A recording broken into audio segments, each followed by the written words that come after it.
Is Threads the Twitter killer? And if so, I just have one question. Why?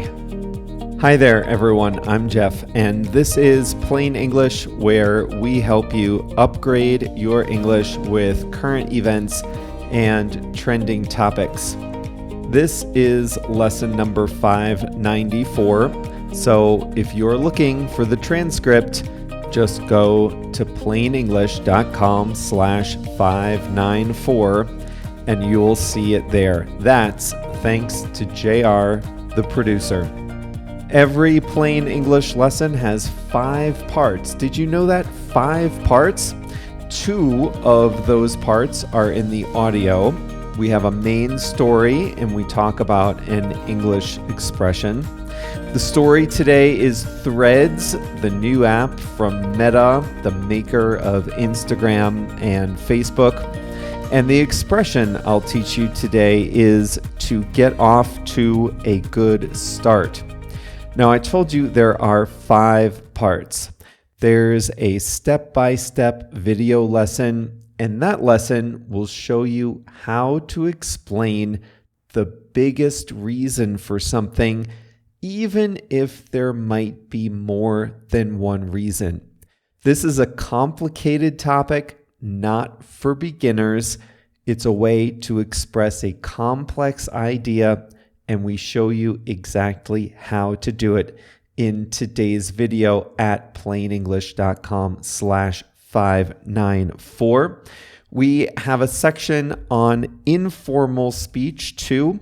It's called Learn the Lingo, and today's is about the term trash talk. And then there are our interactive exercises too, which help you with pronunciation, listening, grammar, prepositions, and more. So all of that is at plainenglish.com/594. With that out of the way, let's dive into today's story.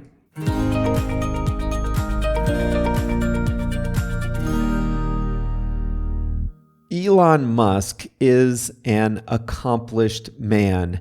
He's the pioneer CEO of an electric car company, Tesla, the first to mass produce luxury electric cars that people actually want to buy.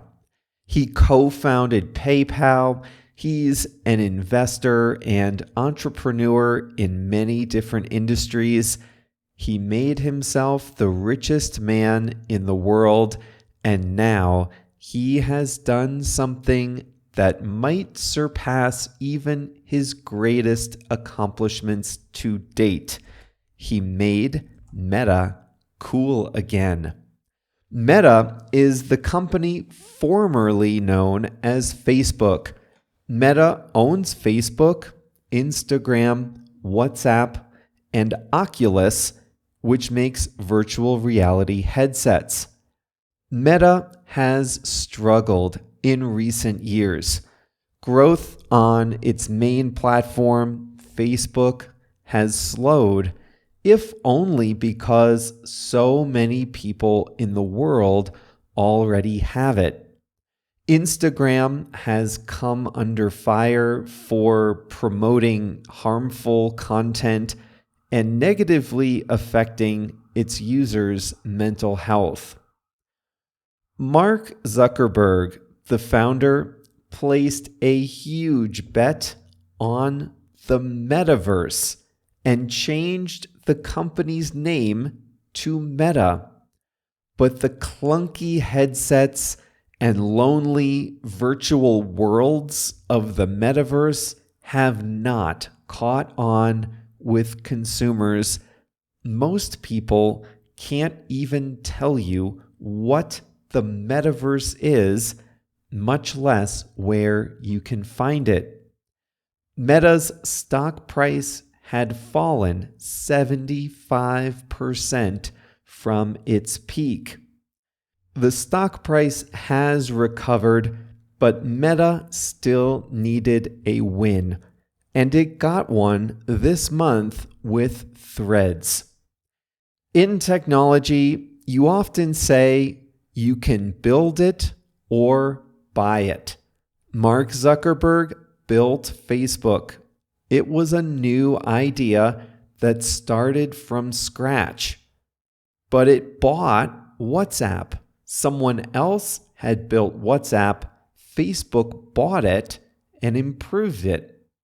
But there's another option that sits between building a tool and buying a tool, and that is copying a tool. Meta is great at copying ideas from competitors. Do you like Instagram stories? Facebook copied that from Snapchat. Do you like Reels on Instagram? That's kind of like TikTok. And now it introduced a text and link-based social network called Threads, which looks a lot like Twitter. Threads was designed to compete directly with Twitter. When you open it, you'll notice a lot of similarities. It's text-based. You can share links and photos. You can follow other accounts and see those accounts' posts in your feed. You can reply to posts of others and tag users. Messages are short, no more than 500 characters. It's hard to build a social network from scratch for many reasons.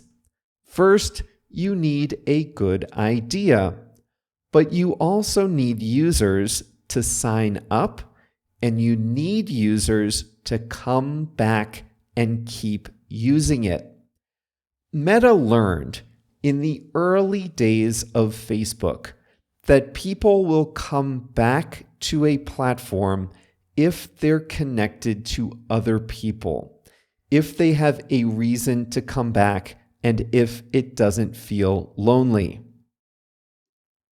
So instead of starting an app completely from scratch, Meta decided to loosely tie Threads to Instagram. When you download the Threads app, you use your Instagram login. Some people were confused by that. Why should I use my login from one app to access another? But that's a feature, not a bug. That means that you already have a login.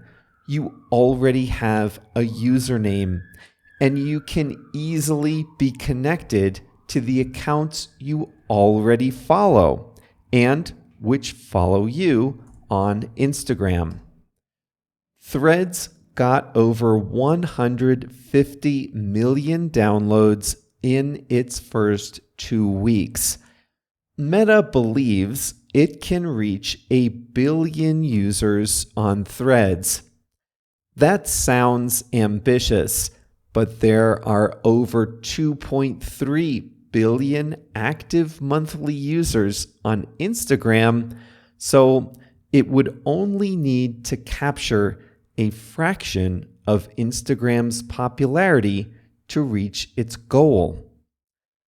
But why? What market need is Threads serving?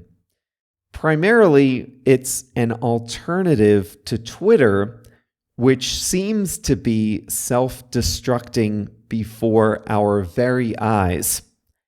Since taking control of Twitter, Elon Musk has implemented a bizarre set of policies that have infuriated users. He removed the blue check mark for verified accounts, expanded a subscription service that nobody really wanted to pay for.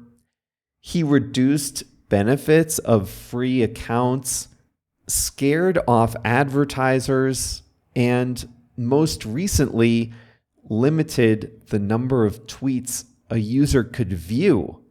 not post, view.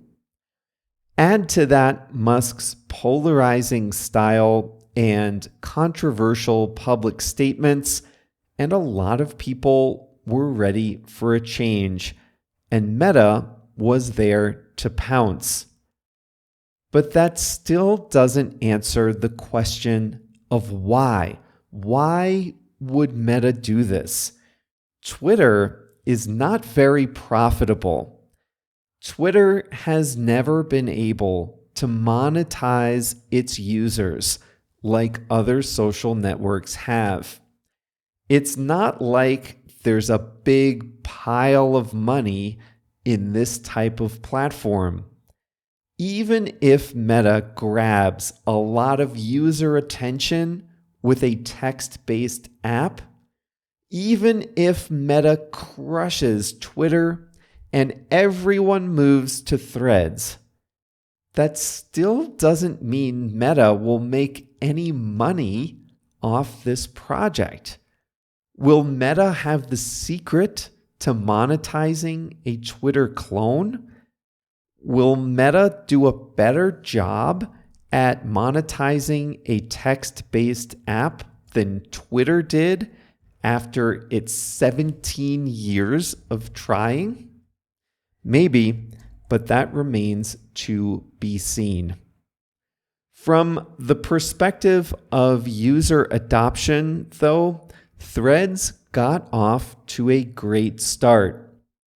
The product is incomplete, but users didn't seem to mind at first. There's no way to access Threads from a browser. You can't DM users. There aren't clickable hashtags yet. It's not as easy to find relevant people to follow, and the timeline is not refined. You see a lot of random accounts. I was seeing a lot of posts from Ritz crackers, for example. Meta promises continued improvement in the future. For now, Meta is relishing its success. Despite some predictable trash talk from Musk, Meta, in its public statements, is promoting Threads as a positive, friendly place. It promised that the Threads algorithm would not promote controversial or divisive content. Still, they need to show that there's a reason to join, sign up, and keep coming back. The tie-in with Instagram shows they can get a user to sign up. But traffic data in the weeks after its launch showed that a lot of users were not yet ready to come back.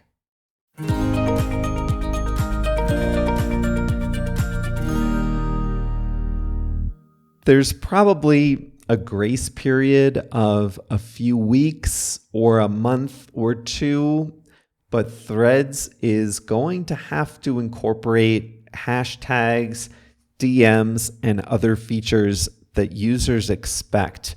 And it's going to have to do that quickly, but it is looking good so far. It's crazy how fast things change. Instagram got to 100 million users after 2 years. WeChat, a little over a year. TikTok got to 100 million users after several months. ChatGPT in 2 months, and now Threads in 5 days.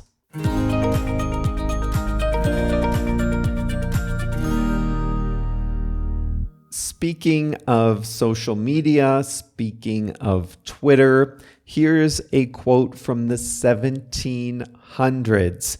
It's by an English poet, Lady Mary Wortley Montagu.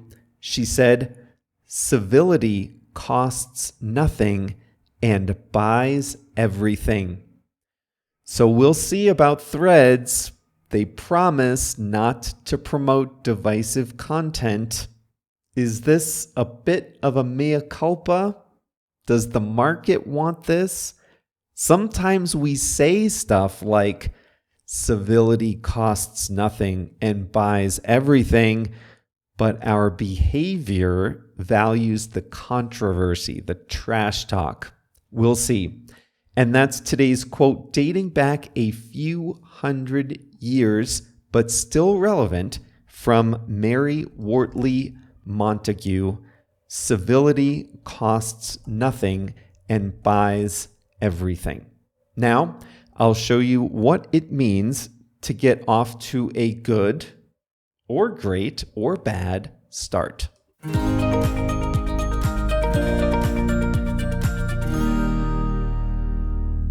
Threads got off to a good start. To get off to a good start simply means to start well. And typically we use this when the way something starts affects the mood or tone or foundation for the future. Threads had high expectations. If it had not started well, then the project could have ended just as quickly as it started. But it got off to a good start, and its initial momentum will set the foundation for it to grow in the future and for Meta to continue to make improvements. I finished writing this lesson on a Monday. I got off to a good start that day. I was up early. I had slept well the night before. I had a good breakfast. I was ready to go. Who knows what will happen later in the week? But I got off to a good start. I started well, and that laid the foundation for the rest of the week. You can use lots of different words instead of good. We got off to a bad start means just the opposite. The start was not good, and that set a negative mood for the future. I recently went to Las Vegas for some meetings. I missed my flight. I got off to a bad start. I got to the hotel at 10 o'clock p.m., 10 o'clock p.m., and my room was not ready. The trip got off to a bad start. It definitely got better over time, but it did not begin well. Here are some other words you can use to describe starting well. We got off to a strong start. That's probably the most common. We got off to a positive start, a great start, a promising start. We got off to a promising start means that the beginning of a process showed promise or suggested there would be future success. We got off to a smooth start means everything went well. There were no problems. It was smooth. It was successful. And here are some more that you can use to describe starting not so well. We got off to a difficult start. That's common. Or we got off to a rough start, a challenging start. CNN Plus was a streaming service associated with CNN, the cable news network. It was hyped as the future of television news. CNN invested $300 million in the platform, but it got off to a disastrous start. Nobody wanted it. CNN Plus didn't carry news, which CNN is known for. It carried fluffy talk shows, and consumers were not willing to pay for that. Subscriber numbers were low. The beginning was a disaster, so we say it got off to a disastrous start. And that set the tone for CNN Plus's entire brief existence. The streaming service lasted precisely 30 days. 3 weeks after it launched, executives canceled it. 1 week later, it was gone. Way back in lesson 13, and I remember this. It's not often I remember things from those double-digit lessons, but back in lesson 13, we talked about a rocky start.